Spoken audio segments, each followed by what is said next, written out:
week's coursework invited us to look at the similarities between special education and general education teachers.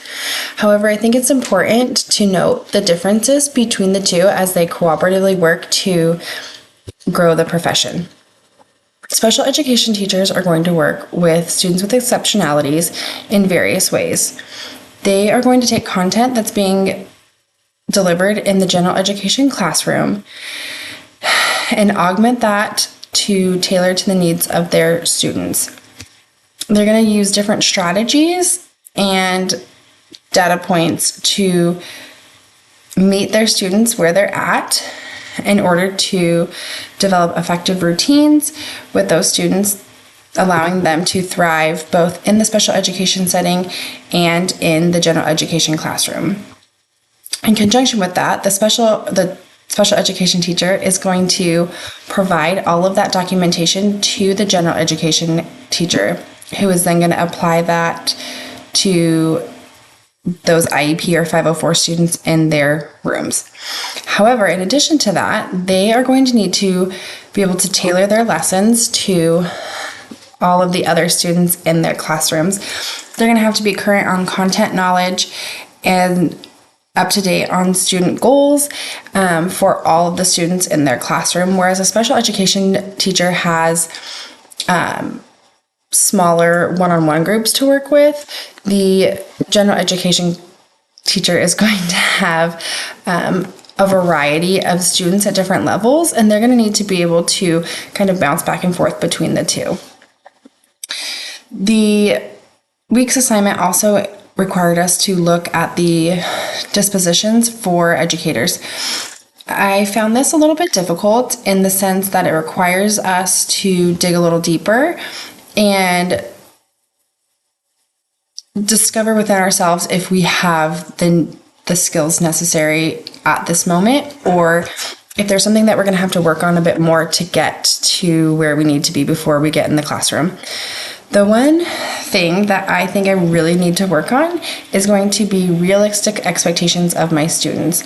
I want to be able to help these students succeed and grow in their education and in life, but I'm going to also need to be realistic about the students that I work with and what that looks like in their mind and in their educational path. Because just because I can see it, if it's not realistically attainable, then it's going to be a hinder to my students rather than a helpful little push.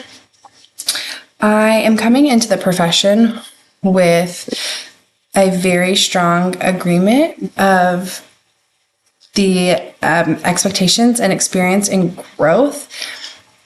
I understand that I'm not going to know everything going in, but as I get into it and I'm able to apply the skills that we're working on here, I'm going to be able to grow, and sometimes the only way to do that is through failing also. So I think I have a good mindset on what that's going to look like going into the profession. I also need to hone in on the skill of understanding the social needs of my students. They don't all come from the same background. They're not all having their needs met at home. And I think sometimes it's hard to forget or hard to remember that we're taking all of the student into consideration. And if their social and emotional needs are not being met, they're not going to be able to meet the educational expectations that we're placing on them in the classroom. I think I have a easy time forgetting sometimes that there's more to these students than what I'm seeing directly in front of me. So that's something that I really need to hone in on. That kind of plays in line with educator bias. If we are looking at students at face value and what we see, and we are allowing our own biases to filter into our educational setting, then that is going to hinder the ability of our students to perform, because we are already placing them in a box and kind of pulling out a self-fulfilling prophecy moment where we may be putting limitations on them without knowing it. And so it's going to be really important to try to separate our personal biases, recognize and then separate our personal biases